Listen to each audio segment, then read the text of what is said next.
Hi,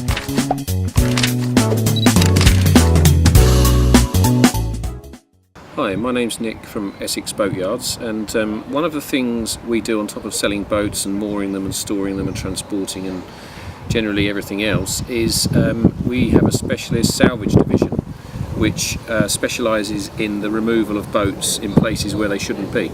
So today we've got a 14-ton narrow boat at the end of this guy's garden, which is quite nicely perched high and dry.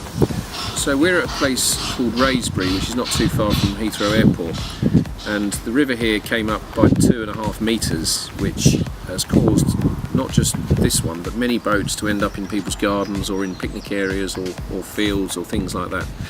So this one's particularly tricky because it's got bollards the other side of it that are concreted into the guy's dock, so we can't just remove the bollards because that would cause damage.